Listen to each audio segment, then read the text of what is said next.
3, 2, 1. Full course yellow is deployed. Full course yellow is deployed. Yes, hello everybody. Welcome to another edition of Full Course Yellow, our weekly get-together where we talk all things motorsport, local, national and international, and anything else that comes into our fevered little brains as we do this program, coming to you from all over Australia. Yes, a big weekend of motorsport down for Supercars finally returned down to SYMMONS Plains. There was also historic racing through the streets of Leyburn in Queensland. We'll have not just direct feedback from Mark Jones about what that. We've also got some video from Mark as well that we will be able to show you of some of the great cars that were there. And I think from what I heard, sounds like it was a much bigger crowd at Leyburn than there was down at SYMMONS Plains as well. So we might discuss that as well. And to do the discussing, as we said before, we're joined by Peter Johnson and Mark Jones. Good day, guys. How are we? I'm all right. How are you, Brett? Mark? Hi, Peter. Hi, Brett. How are we both?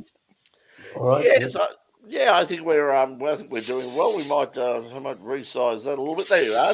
Give us a bit more space. Yes, well, I've got to admit, I was down at Phillip Island on Saturday. Doc and I were both down there doing some stuff at August Access with Pyark. And as I reported online, for those of you who love to go down to Phillip Island, because from the spectator area, you've always had a great view. You've been able to get some terrific photos there, but no, not anymore. We have huge FIA approved and FIM approved catch fencing, debris fences around all of the corners now at Phillip Island, and I believe the plan is that the whole track will eventually be circled by this stuff. So it was very difficult to do any sort of filming down there from a lot of our normal places. It was very, very hard to get access. But anyway, that's something we'll have to deal with. Of course, this weekend down there, the GT Festival is happening. Really good fields in both the GT3 and GT4. Good, GT4 is really taken off now. I think they've got about 16 cars. Both two Brabhams for the price of one. You get both David Brabham and his son Sam. David is going to be jumping aboard one of the GT3s, and Sam will be alongside Antonio Astuti in GT4, and then you've got the production cars down there as well. Bit of a thin field in terms of the numbers of categories you got down there, but I think it'll be a good day out. The good thing is it's free. If you want to go down Saturday or Sunday, I believe it's going to be about 23 on Sunday. So if you want to just get down there and sit there and peer through the debris fencing, you'll actually get some really good racing, and it should be a good day out. So before we start, let's talk about. There we got papers, please. Yes, okay. That's thank you, Jimmy. More and once again, papers, please. So and box. Good evening to Box as well. So if you're here, say hi to us, and anything you'd like to discuss, let us know, because it's a bit thin on the ground. We've got. Well, Formula One is back this week as well, finally, so we've got something to talk about there. We also had MotoGP on the weekend. Jack, unfortunately, fell off again, which is not a good thing, but he wasn't the only one. There were quite a few came off as well. But anyway, let's talk about Supercars. And as I said, I didn't see much of it. I saw a few highlights, and that's about it. But and I imagine Mark is in the same sort of boat, because he was busy at Leyburn. So let's talk about Pete. You're the man. You're our Supercars correspondent for this week. Tell us what you saw. The first race was better, because for once they did have a lot of divergent strategies. But the second race was a bit of ho-hum. There were two safety car periods in the second race, and in the second safety car period, some cars went in and took four tyres, one of them being Mark Winterbottom, and he did make a lot of gains, but he was too far back to kind of have any impact with those gains. There was a controversy with Thomas Randle and Will Brown, where Thomas went off, and it wasn't penalised, and I don't think it should have been, because the car was on the didn't change trajectory. It was going forwards, albeit it went off into the grass, but still in a forward motion. And then later in the race, Thomas was very close to Broc Feeney and had to brake suddenly, and tapped him and did spin him around and did get a penalty for that, and was quite distressed about doing it, and went to apologise to him after the race. And Jamie Whincup knew it and saw what was going on, but then Mark Dutton came in and said there was a line and he wasn't allowed to cross it and go into the garage. But I think in that situation, Jamie Whincup, being Mark Dutton's boss, should have said, "No, it's okay." And probably, and the argument was from Mark Dutton was Thomas still had his helmet on, and I could see that. So maybe if he took his helmet off, he would have looked less like he was going to, Yeah, I don't think we're likely to see Thomas going in and throwing the punch. I mean, he's got to protect those magic hands for a starter. He'll never play the piano again. So, yeah, but I thought it was an opportunity, a lost opportunity for him to take a full-on WWE heel turn and sort of, because I mean, he is Simon the Likeable. He's as everyone says, one of the nicest guys you'll ever. And I can understand how he'd have been angry and disappointed just for sort of ruining his own race, but he would genuinely have been gutted for the fact that he's put Broc out, because there was obviously no malice involved. But gee, it would have been good if he'd have just said, "Yeah, well, if he gets in my way again, I'll take him out again." Well, when the incident happened with Will Brown, he was he said some choice words over the radio and said, was that not a bump and run? And I thought that was fantastic. He showed a bit of mongrel, I thought that was fantastic. Well, he's celebrating. He's coming back to. He's actually racing at Sandown this weekend, the Victorian Circuit Racing Championships, hosting the latest national round of the Sports Sedan Series.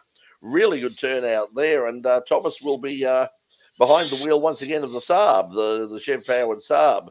So that's a rare opportunity to see that in action again with Thomas behind the wheel. So hopefully I'll catch up with him on the weekend, and so he'll obviously get over it. But I understand. I mean, a Dutton stopping people from coming, crossing the border. I mean, who'd have thought?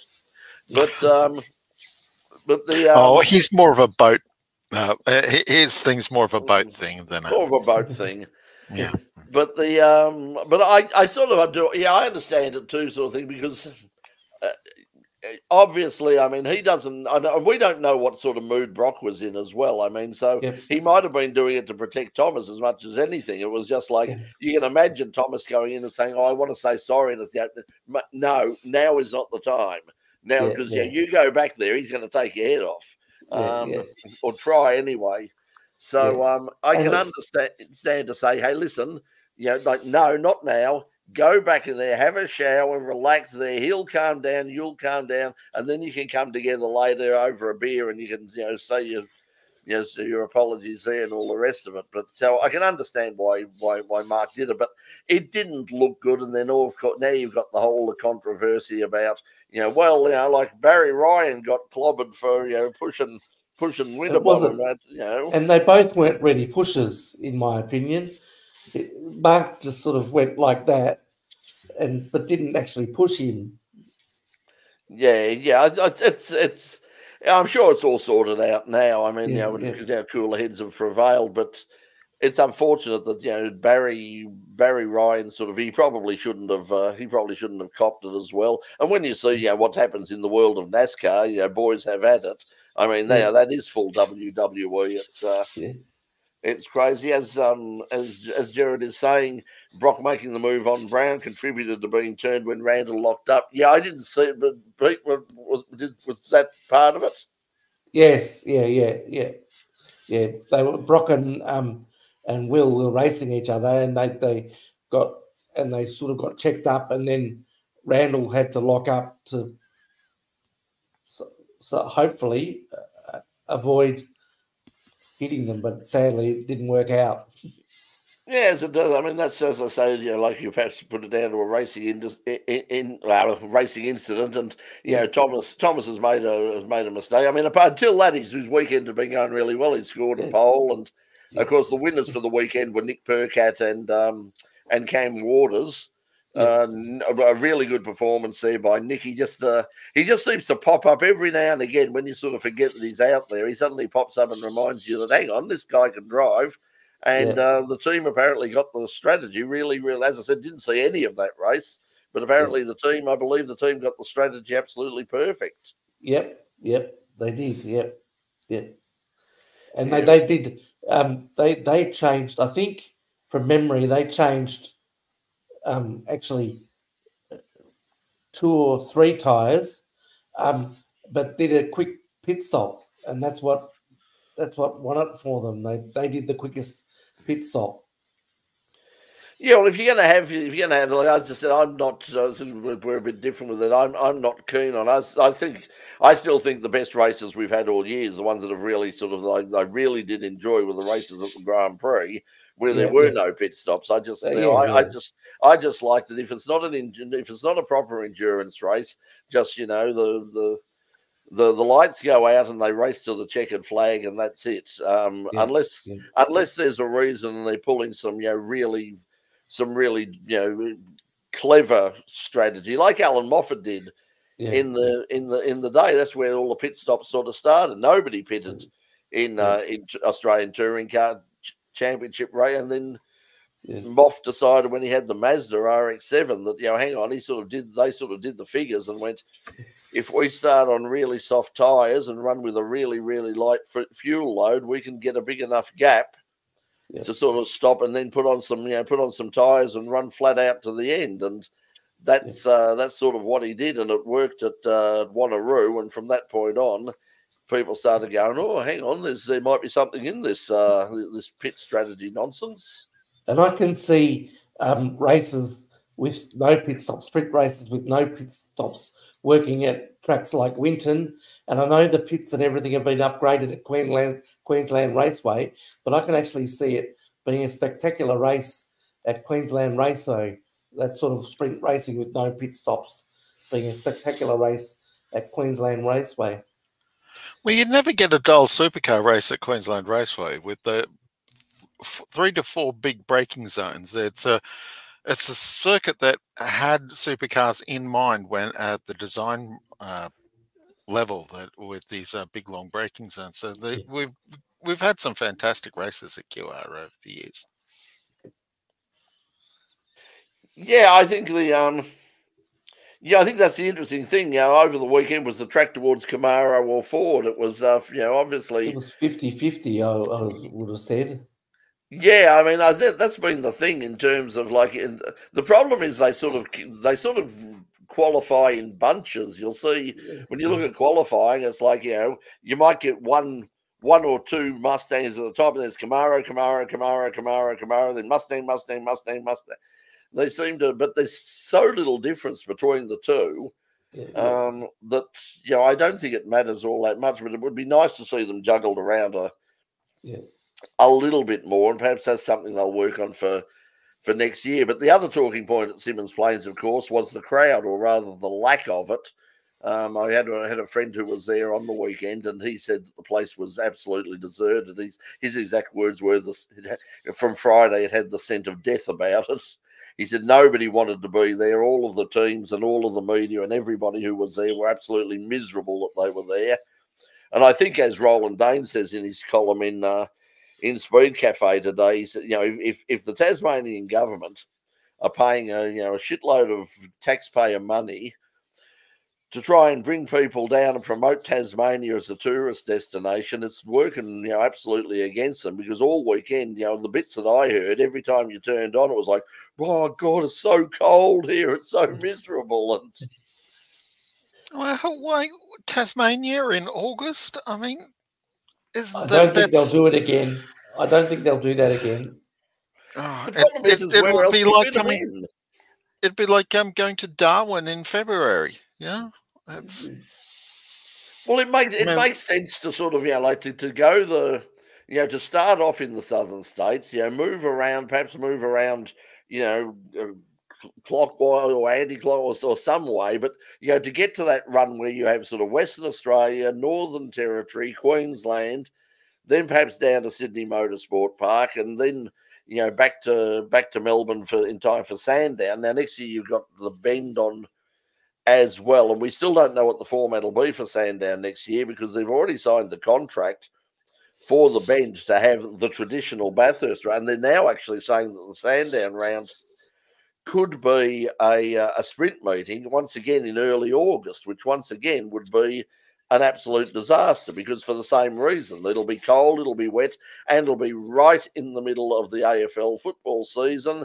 And if they come up on a Sunday against a Carlton Collingwood or Collingwood Richmond match or Collingwood Essendon or pretty much anything involving Collingwood, they're not going to get much of a crowd. Well, the historical date for Sandown was always in September, so it's always been up against the AFL. I mean, that's not exactly new. Not recently. Recently, the Saturday would often have an AFL match, but the Sunday was clear. Yeah, they've done that because it's usually been sort of the week before the grand or 2 weeks before the grand when the preliminary finals play because they play both of those.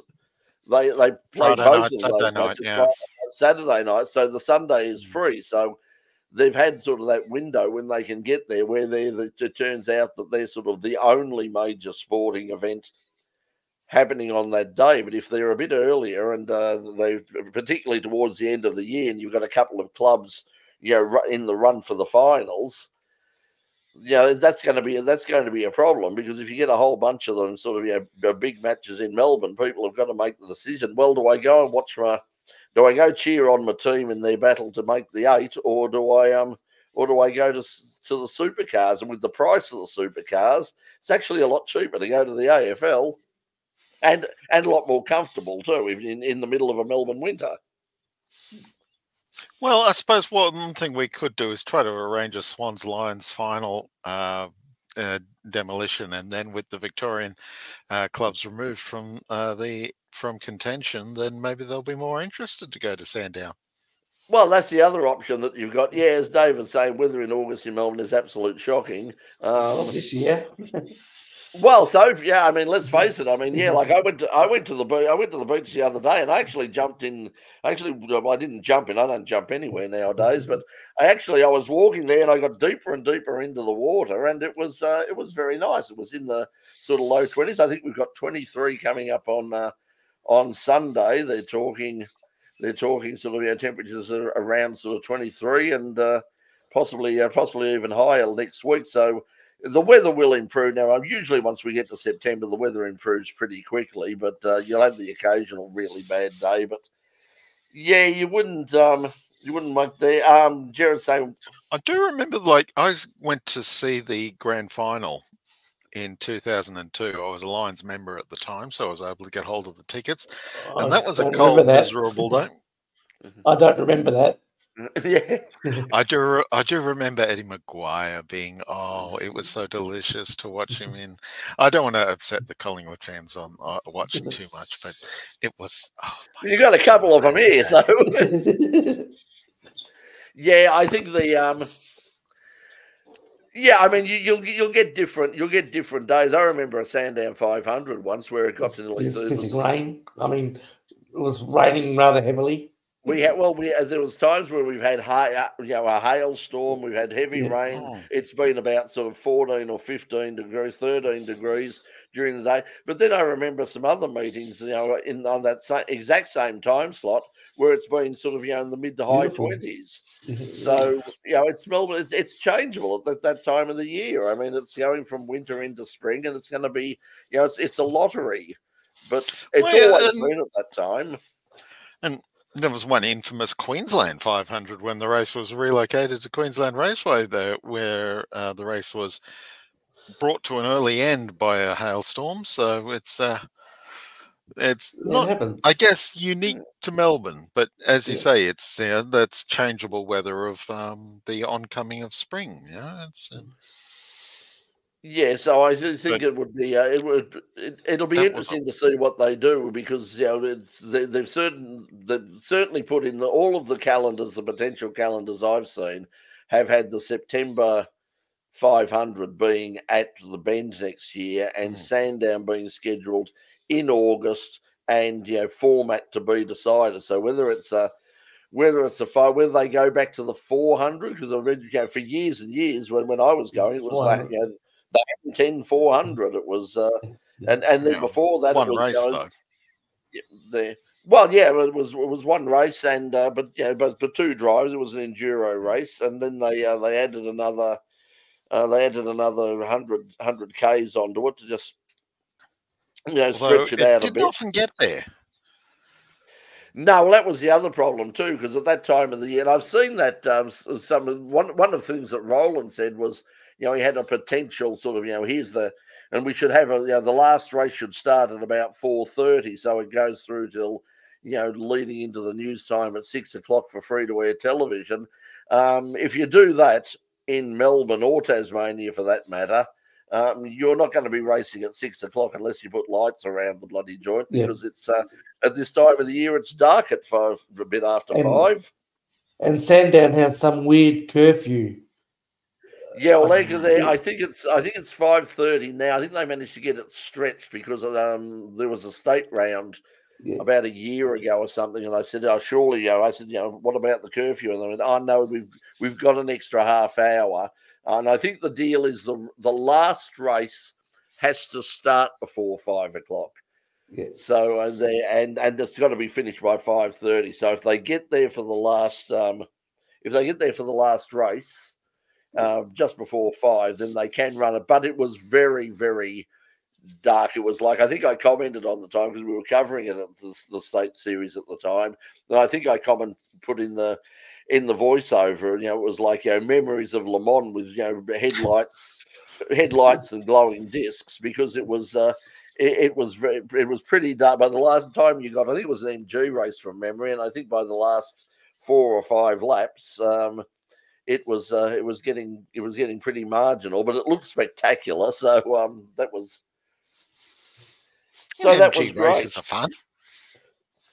Yeah, well, they usually are. We don't see them as often as we used to now. They're more sort of put on the historic meetings now, and you see them occasionally. But the field for this weekend at Sandown is probably the best that they've had all year, because you've got the national sports stands there, and a really good turnout there. But the Vic V8s have got a really, really big turnout. That's the biggest turnout I've seen from them. So that'll be spectacular. If you like your old Falcons and Commodores and all the rest, then that'll go down very well.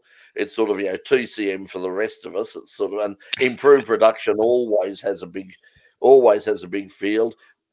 Formula V, not quite what they used to have, but still sort of more than enough for a good race. Formula Ford is looking, they're coming, a lot of people coming straight back from the national round last week at SYMMONS PLAINS. So a lot of the national competitors from New South Wales and Queensland and other states are sort of decided, oh well, we're getting off the ship on Tuesday. We might as well stay a couple of days extra and get some laps in at Sandown as well. So they've got a good field. So that's going to be a big turnout, a big meeting at the hot dog round. It's the traditional. All of the officials will be delighted that it's run by the Australian Sports and Association, and it's usually held in June. So it's really, really cold.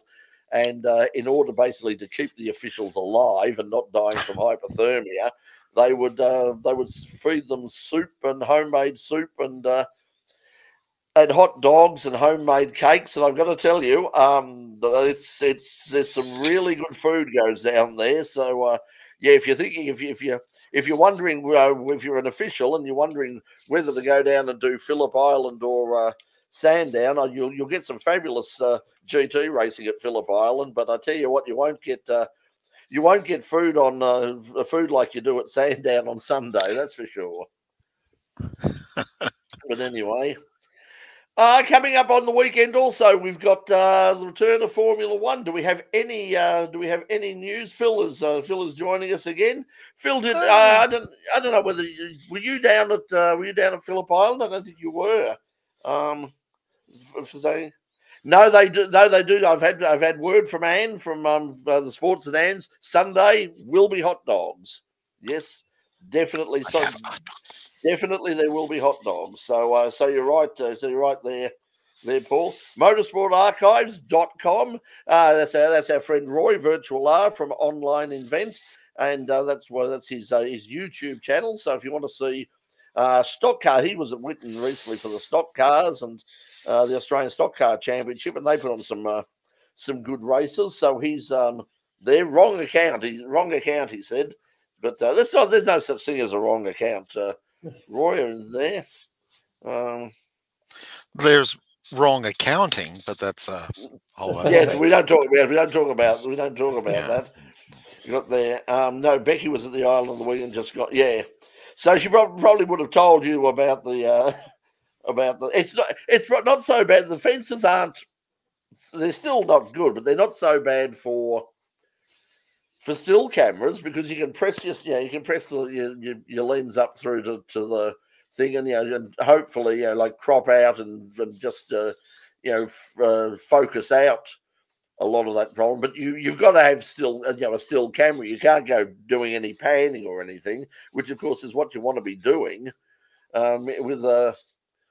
with racing from like with video, and also for some still shot, if you want that if you want to do that pan shot, that speed shot, you've got to be on the other side. And there's just the problem is it's not just that you can't stand in front of they've got new tyre barriers, they've got new Armco in a lot of areas. It's much safer, but the gap between the Armco and the debris fencing is literally about that wide.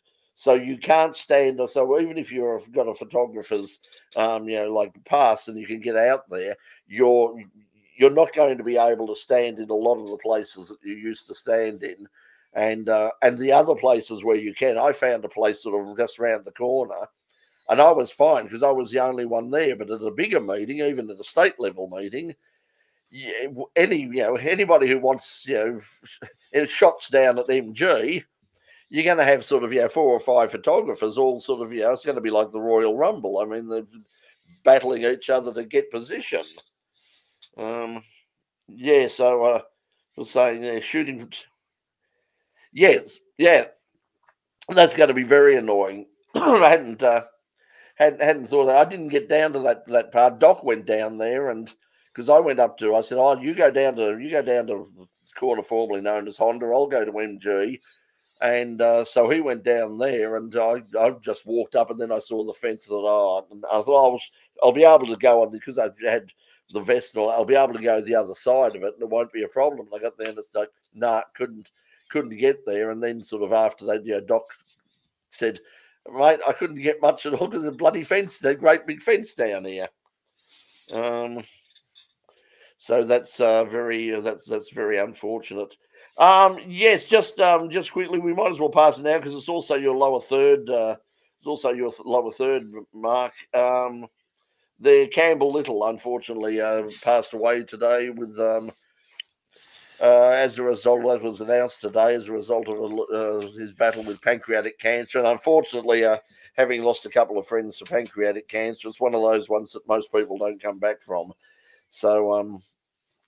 I had nothing much to do with Campbell, but certainly from the outpouring of tributes and emotions this afternoon, it was he's clearly very, very, very highly respected, and as you say, one of the nice guys of Australian motorsport. Mark, did you have anything to do with Campbell? Do you have much to do with him at all? Oh, I only met him once or twice, but yeah, he was always a excellent person to deal with. Yeah, I remember from as far back as about he's like one of the number of people that have was brought into the sport during the expansion that came about through like the Stone Brothers and the people who came through from because Gamble was a New Zealander. He was. I remember at one point he'd imported in the early days of Super. I think we've lost. Yeah, I think we've. I think we've lost. Toyota Carina. There we are. Yep. Greg Murphy had some runs in that car, as well as James Kay. It was, and of course he was the. James Kay told the story once about when Tony Longhurst and Paul Morris had their infamous punch on at Winton that time, and James Kay was was in third place at the time in Campbell's Carina, and he laughed so hard watching the two BMWs drivers what was going on with them. He almost fell off the track himself. He was laughing so hard, but yeah, no, I can't. I suppose that's only slightly relevant. But yeah, he was very much a. You'll notice that some of the people who are saying the nicest things about him are the people who he worked with, and as a leading engineer and a team owner for a little bit here and there. I don't think beloved is too small a term. Yeah, well, we certainly have. We've certainly lost a couple in the with Wayne Caddick and then now Campbell. Course, so, and this is a sad. I mean, you get to sort of you get to certainly to my age, and you so many of the people you grew up with admiring, or whether they're racing drivers or footballers or people in the music or entertainment industry. They start disappearing one by one. They start, that's the nature of things. But when you sort of look and find out that they're actually younger than you are, it's like, that's not fair. But yeah, it's no doubt he's been doing it tough, because it's, as I said, it's a very from the people I know who've had it, and it's not I mean, there's no such thing as a good sort of battle with cancer, but it is one of the toughest ones, and it is one that he's probably a blessing in disguise now that he's finally gone, because it would have been not pleasant for the last year or so. But there you go. So Paul saying, oh, okay, that's interesting. The race. Race director overrode the local officials, called for the red flag. Otherwise, the Carina would have won the race. So okay. So they pulled the red and then went back a lap. Yeah, it was count back. Yeah, to the previous lap, of course. Full lap. Yeah. It would have been brilliant at the time to have a different name in at the top of the timesheets. It was in a year that was kind of dominated by Longhurst and Morris in the '94 Super Tourists, but yeah. So that's a sad thing to lose Campbell. So of course our condolences. Of course, he was a big part of like the boom period of Stone Brothers racing. Marcus Ambrose and Russell Ingall, and when they were winning races and championships, the SBR guys, and it was one of those guys that was always the TV cameras like to pick up in the pits on looking stern on the headset, trying to calculate strategy, and during an era where supercars were actually experimenting with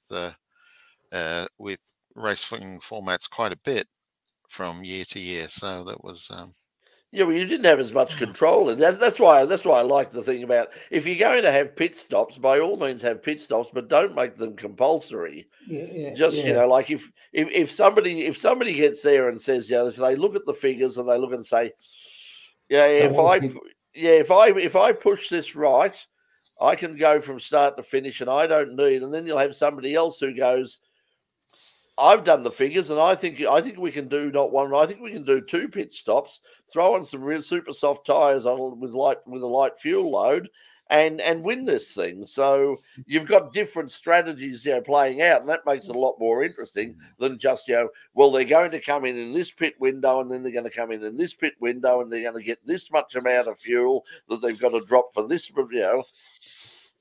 And eventually, Shane Van Gisbergen was making a mockery of it because he was coming in on the second last lap. And, well, we saw that happen in Formula One once or twice as well, where they'd compulsory pit stop. Well, I've got where the race leader would build up a big enough lead. Yes. So Mark's your internet is dropping out, Mark. So you're popping in and out at the moment, but yeah, Paul's saying a lot of his craft from Frank Gardner, and there was a racing mind. If you ever get the opportunity to get hold of Frank's book,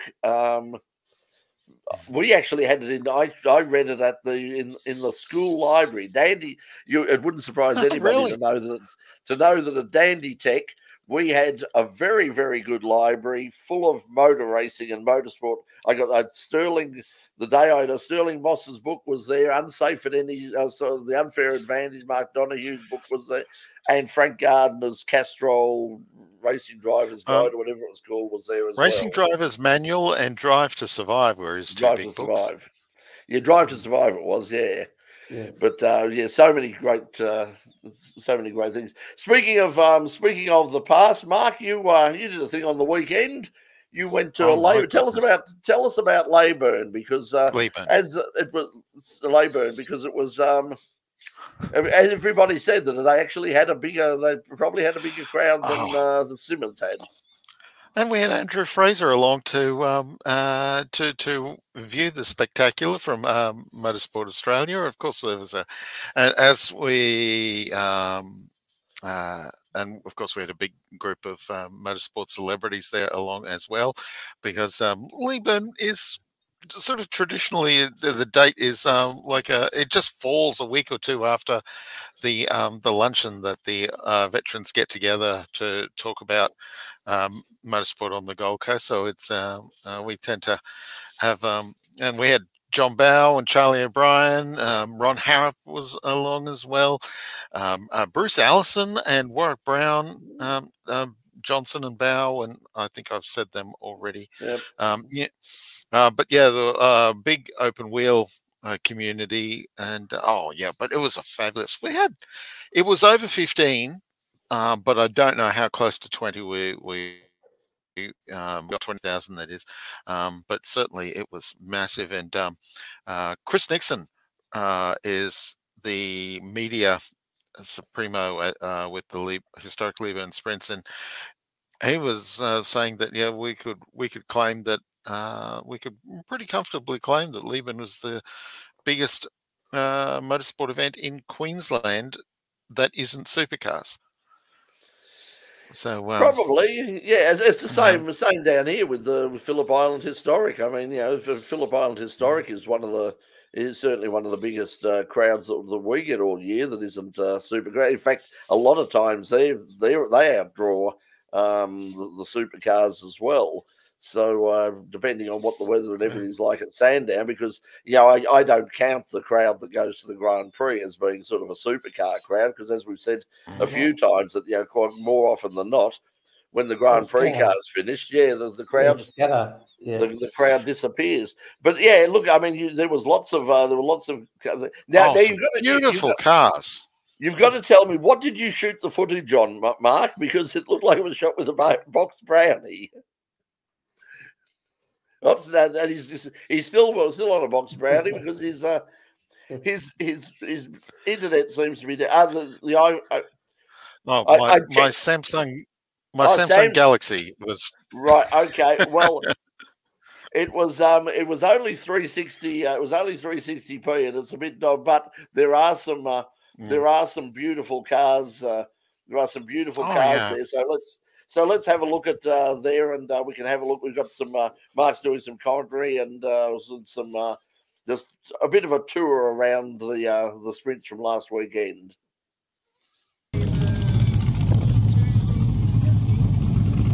Everywhere you look here at the historic Lebanon sprints, there are some amazing race cars with the variety that we've come to expect here at the Lebanon sprints. Bruce Garland, legend of Australian rallying and off-road racing, Australian safari and events overseas. His nephew Nash driving the team car, Ford versus Mitsubishi. Over here, there's Orange Tirana, car of Dwayne Taylor, won the, if you remember, the AASA Touring Car Challenge. That was the car Dwayne Taylor used to win that series.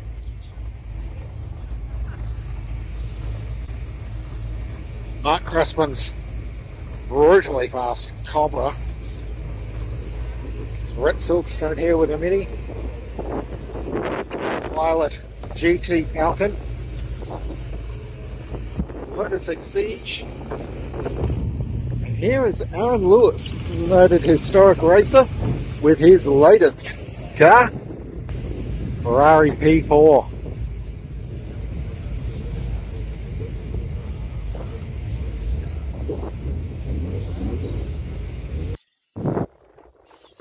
Unfortunately, this car's not a casualty. Pentland just didn't want to run. Actec over there, and here's the 55 Dean Amos, who's won this event. So, actually, no, this isn't Dino. This is one of the. These are the two OMS hill climbers.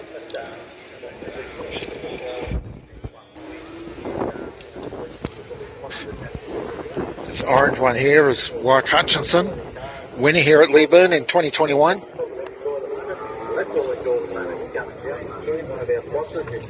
Michael von Rapard had a crash at turn 1 on his second run.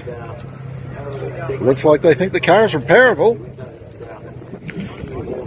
Brett Wolf, Van Diemen RF03, as you can see, it's no longer a Formula Ford motorcycle powered race car. Oh, and here's Dean Amos of the Gould.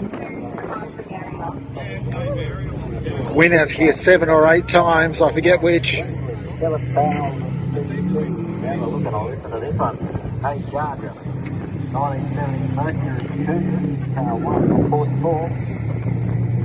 think this was the Holden Gemini to begin with. Oh. Ford Falcon Sprint. And alongside this Falcon Sprint,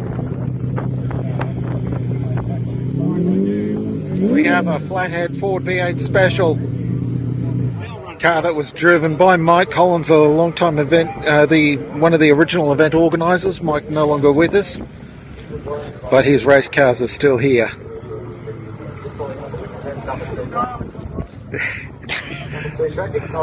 Al Bishop. There's a racer in historic Trans Ams and also in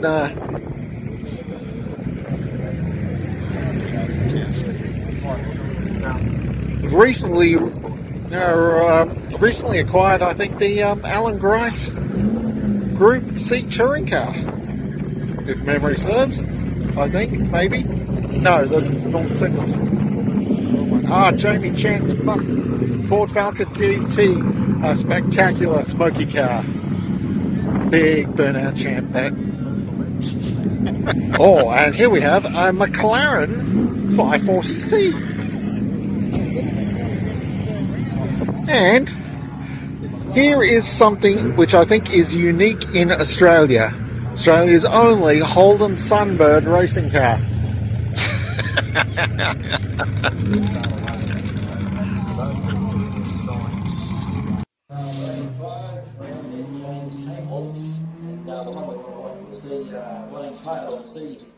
So this is your view in commentary, I take it.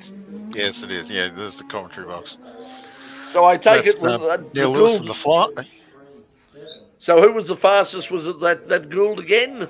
Yeah, it was. Yeah, Dean almost did when he got down into a 40. Here's Williams Sports Racer, and I'm having a memory fail, but that car on the next run actually smited the hay bales there on the outside of turn 1. It's Ed McCain's OMS, one of a pair of OMSs in the field. The other OMS, the orange one of Warwick Hutchinson's, quite a bit faster, and that was second overall. Here's David Quelch in his DPQ. He's the third of his DPQ specials. That's one of his older cars was there as well, and it's got a Honda CBR 1100. That's this one here. This is Dave Quelch's older car, driven by Darren Rath.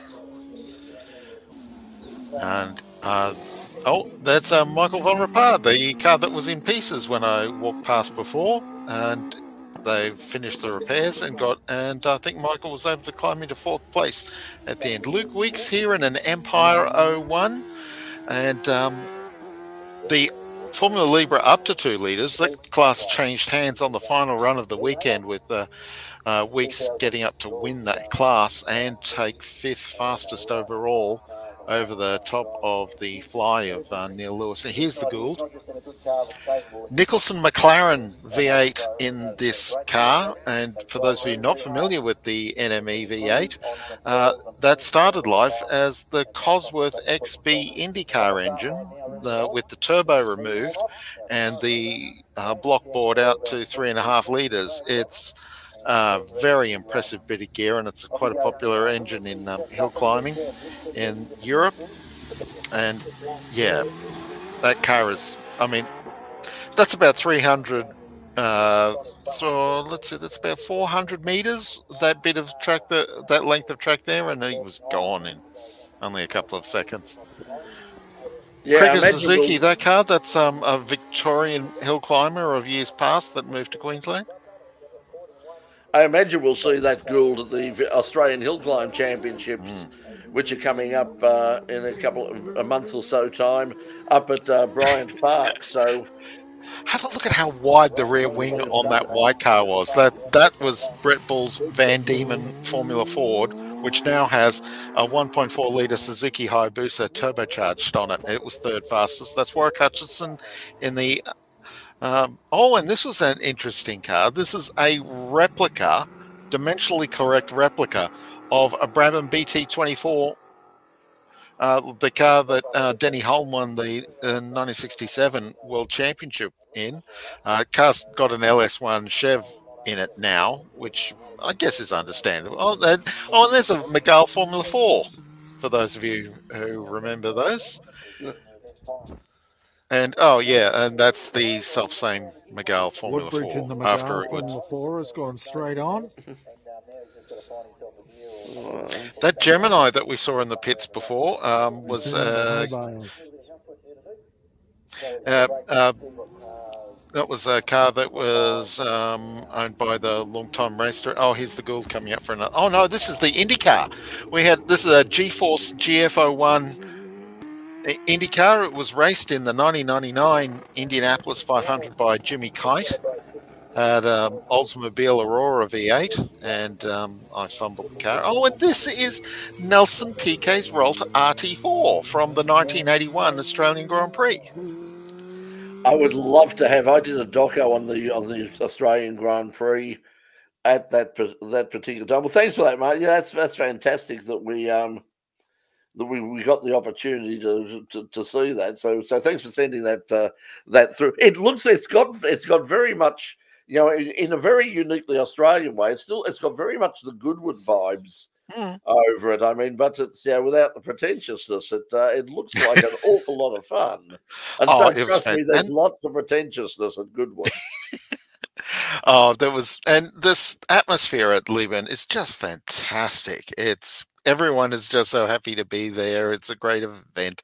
The Royal Hotel at the front of the start line was redeveloped many years ago by NRL legend Shane Webke, who is from Lebanon. So he had a vested interest in seeing the old Sand and Sawdust pub the Royal Hotel in Leeburn redeveloped into something, and yeah, it's a beautiful old country pub now, and yeah, it's fantastic. I just can't say enough. I'm just rambling. I'm just so much enjoyed the weekend Well, at it certainly Leeburn. I've been makes going there for. So whereabouts is it? I mean, for the people who aren't in Queensland and you're sort of there, how far away, like, you know, from Brisbane or the Gold Coast, how far away is it? Whereabouts is it? Well, I live on the north side of Brisbane, so it's further for me to go than it is for most. But it's, you know, it's a good 3.5 hour plus drive from the north side of Brisbane to get to Leeburn. It's south of Toowoomba, west of Warwick. For those of you familiar with the Darling Downs centres. So yeah, it's southwest of Brisbane, on your way to, oh, pardon me, well, Warwick is on the way to Stanthorpe, and it's a little bit west of that. Yeah, it's and in 1949 it hosted the Australian Grand Prix. It was the first time the Australian Grand Prix had visited Queensland after it had toured around New South Wales and Victoria and South Australia in the pre-war years. So, and originally the race would have been held at Lowood, but Lowood, the famous Lowood track, wasn't ready at the time. So I've forgotten the name of the club now, but the organising club moved it to Leeburn, which was a little bit further west, but like Lowood, a World War II airstrip. Leeburn had hosted B-24 Liberator bombers, and yeah, and they expected maybe 10,000 at the most to arrive at Leeburn in 1949, and they ended up with well over 20, pushing towards 30 even thousand people. The place was just completely overwhelmed. It was an enormous crowd. The circuit itself was pretty limited. It was basically 3 airstrips with corners connecting them, one big sweeper and one double apex sharp corners, and it was and at Leeburn on the weekend we had 3 of the cars from the race in 1949 were in attendance, and one of them even competed in the early classes, although not terribly reliably. But you know, we had one of the cars. There was an MG-based special that Alf Najjar and his team had built in the earlier in the, I guess the car must have been built in the 1930s, but it was driven by Peter Critchley to 4th place in the 1949 race.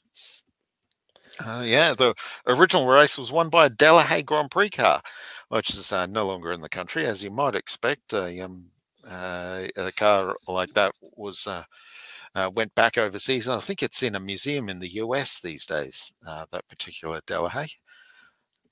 But, well, it certainly looks like something that, you know, I'm looking at it, and as I was watching, it's like, oh, gee, I wonder. Yeah, that's why I'm wondering how to get there, sort of thing. It's like, you know, I wonder if next year might be a go, because it looks like a lot of fun. Of course, historic racing coming back once again. Baskerville is sort of in planning now. The historic Baskerville is coming up, and if you entries are open right now. If you have a historic car and you haven't raced at Baskerville, it is the best secret in Australian motorsport, that track. It's, as we've said before, Kevin Bartlett describes it as miniature Mount Panorama. He's not wrong. It's a spectacular little track. It'll be great fun to drive, and if you haven't had the opportunity to drive it, yes, I know it's hard to get down there. I know it's expensive, very expensive, unfortunately, but do it once. The thing is, it's a bit like going to Le Mans. It's like you just say, "Oh, I'm going to do it once," and then you go, "No, I'm going to do it again. Actually, I'm going to do it a third time."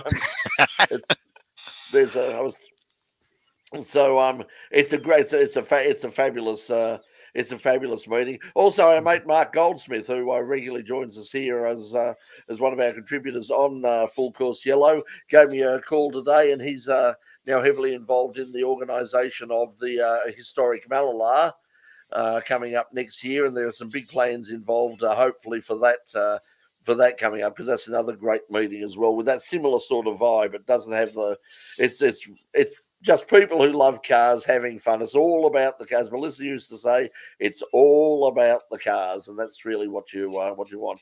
Hey, before we go, just as Jimmy's pointing out, Scott Bloomquist, there passed away as well. That's yeah. So once again, another tragedy. So dirt track racer and a popular figure in the United States motor racing scene. I don't know too much about his career, but I saw certainly Racer magazine and a few of the American sort of publications have are paying tribute to him. So that's most unfortunate as well. Hey, listen, we might just sort of wrap it up there. We've got, as we say, Zandvoort on the weekend. We still don't know who's doing what in terms of various driver positions, and we're all still waiting for Max to confirm, and then everything will fall into place quickly with the moment he does. Well, they've got a really big problem. I mean, with because it's now they had the Liam Lawson problem. Now they've got the Liam Lawson problem as well as the Isaac, or what is his name, Hadjar, who's just dominating. All of the Formula 2, all of the talk about Beerman and all the rest of it, and like how obviously he did a great job and impressed everybody on the basis of that one run. But in terms of racing in the series, he's not. He's won a race and he's been very competitive. But Hadjar has just been spectacularly good, and there are some serious people who know over there who are saying this guy's a future world champion, and they're not going to want to lose him as well. So. I mean, does Liam sort of lose out now? Does Hadjar sort of leapfrog over him, Christian Horner is still saying I want Daniel around in one way or another. I want Daniel around. So yeah, let's see what happens. But always depending on what the weather does at Zandvoort will be of course, yes. Yeah, that'll be a good meeting. It's an interesting track now with the banked corners and all the rest of it. It's very spectacular. The other thing to worry about, of course, is the promised protests from the very strong sort of green lobby over there, and they're already saying that they're going to be causing trouble if they can get in and cause trouble. They will. So that's unfortunate. So hopefully that won't be disruptive. But anyway, it's going to be good to have Formula One back. Now, I'll just let you know for next week, for regulars here on Full Course Yellow, this is our final Full Course Yellow on a Wednesday night for the foreseeable future, at least for the next 13 weeks or 14 weeks after this, because next week we return to the studios of RMIT in the heart of Grand Prix City, Melbourne, for a brand new season of In Pit Lane. Next week we'll stream that live. It's sort of just a warm-up show. Like technically it's a dress rehearsal, but I'm not going to waste a television studio by just sort of doing it pretend. We're gonna try and put on the show. We've got a lot of new crew, and so it'll be even more chaotic than usual. But yes, we will have live music. We will. Speaking of music, boy, have we got some fantastic music coming up. We've got major award winners, all sorts of people. Really proud of that. We've got people, from all over Australia, bands and artists contacting us and saying, "Hey, we heard really good things about you guys. Any chance of getting on your show?" And yes, so we've got some really, really big bands coming in there and all sorts of genre, including burlesque. Yes, we now are officially flicking the switch to vaudeville. We're going to have some burlesque from one of the best. They are one of the favourite acts of Dawn French. Dawn French is a huge fan of this particular band, from Vicar Dibley and French and Saunders. She is a massive fan of this particular band, and they are coming on. They're scheduled to come in a week before Bathurst, actually. A week before the grand final. So I think September 24th. They're scheduled to come into the show, so that'll be great. Once again, it's been very easy and great to get all these to get all these musicians, motor racing people, not so easy to get hold of. We put out some invitations for the next 3 weeks. Most people haven't bothered to reply to us, and those who have replied to us have told us to fuck off. So, oh, so that's basically it. So I don't know. We'll work it out. We'll get someone. I have to sort of hoping to get some people, talk to some people at Sandown on the weekend. I'll be out at Sandown certainly Friday doing some filming. The sports sedans are out there. A couple of cars I really want to have a close look at, and a couple of drivers I want to talk to. As I said, we were down at Phillip Island last week. Really interesting last weekend at August Access. We spoke to representatives from Supercars, from the Production Sports Car Championship or Production Sports Cars Victoria, and also we spoke to the to PIARC as well in terms of just where these sort of access and really the desperate need for another tier of sort of motorsport. We've got sort of the professional level with supercars and sort of a level just below them with the speed series.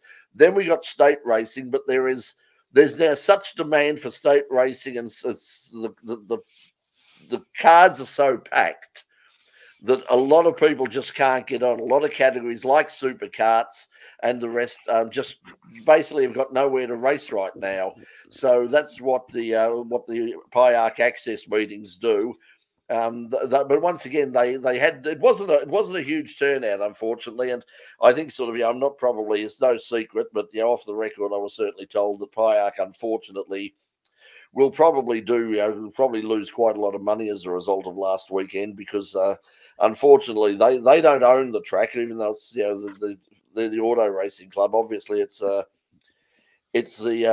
people at Fox, and it's Lindsay and Andrew Fox and those people. So they own the place, and they charge some seriously big money in order to get access to that particular track. So but we desperately need another level of motorsport. It's just where do we put them? I mean, and what dates can we find? Because right now, and I'm sure it's the same up in Queensland, Mark, there's virtually, the places are booked solid. They're now, even Sandown, there's been midweek. I didn't even know about it. I went past on the train on, I think it was a Thursday a few weeks ago, and I looked and I heard, as we pulled up to the station at Sandown, I heard racing engines. I looked up the backs, and there were cars going up the back straight, and there was some sort of, I think it was a tampered motorsport day that was running on a Thursday afternoon. So well, we get gear days up here in this part of the world that where people bring their race cars out just to have a run during the middle of the week, and that runs at I think the gear days actually run on all 3 Queensland circuits now. And I'm on my, Leeburn was my 3rd of 4 weeks in a row. I'm back at Queensland Raceway this weekend for AASA QRDC Queensland Racing Drivers Championship, which is kind of a step below state championship racing. And so there's that kind of but it's by the same token, there's not really a great deal of difference between the QRDC and the I almost said CAMS, the Motorsport Australia State Championships, in terms of quality of fields and grid numbers, and both meetings will generally have an Excel, with 2 Excel championships here. Every race meeting kind of wants to have the Excels along in one form or another, and they're along this weekend as well. Let's see, I think I'm not sure if Trans Ams are running. Normally they would be for the historic Trans Am series, not TA2s. Yeah. I'm pretty sure we'll have production utes, hot hatches. There'll be, I have to look it up, to be honest. But yeah, But anyway, that's up. That's coming up in Queensland this week. So we've got racing at Sandown, state racing at Sandown on the weekend. We've got the GT Festival down at Phillip Island. We've got state racing at Queensland. I'm sure that look around, look in all of the calendars. I'm sure that wherever you are, there's a race meeting happening somewhere near you. As I said, this is our final full course yellow. We're probably going to move to a Thursday. If we continue, we're probably going to go to a Thursday night because we're going to be live on the In Pit Lane YouTube channel with In Pit Lane every Tuesday night. Then the edited version will go to air on Wednesday nights at the time of 9 o'clock here on Channel 31 in Melbourne. And then that means Thursday night is sort of free for a bit of a chat to sort of catch up on any late breaking news. Also, we'll be a little bit closer to the weekend, and so we can use it as more of a preview of what's happening there. Remember, if you're out there and you're watching and you're based in Melbourne and you're in a race team or you're a driver or anything like that, and you've got a story to tell, get in contact with us at the show at inpitlane.com. And let us know about it because as I said, we are looking for guests right now. We do a motorsport show that goes free to air right across Melbourne and Geelong, watched by literally tens of thousands of people. And I'm not making that. I said to somebody that's at Phillip Island, and they laughed and went, "Oh yeah, you wish." We're averaging over 27,000 viewers every week, so on Channel 31. So yeah, so it's not the numbers that used to be back in the days when there were only 5 channels on local television, but it's still an awful lot of people watch the program, and it's free exposure for your sponsors. It's free exposure for the sport. If you want to promote the sport, get off your ass and get out there and promote it, because once again, talking to some people at Phillip Island on the Saturday, they will whinge you and go, "Oh, it's so hard to get nobody." Wouldn't it be good if we were allowed to have crowds here, and it was so hard to promote what we're doing? No, it's not. You've just got to do some hard work, and probably Leeburn was one of the sort of things that proved that, Mark. I mean, they obviously got out there, they promoted the thing, they told everybody that was happening, and surprise, surprise, surprise, they got a good crowd. Yeah, and that's live streaming of the event as well. So we had a fantastic response. The Leeburn committee do work very, very hard, and big shout out to Trish Chant and Chris Collins and everyone from the Leeburn committee. You do fantastic work, and it's a huge cash infusion into the tiny little town. Of course. It's the campground it just packs out. It's fantastic. I just love it to bits. Sounds like an awful lot of fun. Yeah, so perhaps so if the Leeburn committee are watching, if you'd like In Pit Lane to come across, we'd be happy to go. It's a car and a bit of accommodation and a couple of airfares, and we're there. Okay, well, thanks to that. So we'll see you on Full Course Yellow in a couple of weeks. Be watching the In Pit Lane YouTube channel. As I said, we're going to try and drive as many people to the YouTube channel as possible because it can be monetized. I know the ads can be annoying and all the rest, and we're trying to find ways. There are ways to mitigate it, but it does require a dedicated person to literally sit there and say, ad starts in 30 seconds, yes or no, and you've got to click. So you've got to have someone hovering over this, but yeah, I mean, that's the point is if we go to air on we've got much better quality, the video quality is much better, we are monetized on the YouTube channel, so we want to drive as many people to the YouTube channel as possible. But if you're watching on Facebook, we'll do sort of casual things there, might do some live streaming from I'm not sure how that goes, but hey, I'm going to be a spectator anyway. But you'll see live streams and all that. So that's coming up on the weekend from either Sandown or Phillip Island, whichever one I managed to get to. So we'll see you next Tuesday night at 9 o'clock for a brand new season of In Pit Lane, and we'll see you in a couple of weeks' time on a Thursday night here for the return of Full Course Yellow. Until then, thanks everybody for joining us once again. Really appreciate your support. We'll see you in a couple of weeks' time or next week on In Pit Lane. Until then, bye for now, everyone.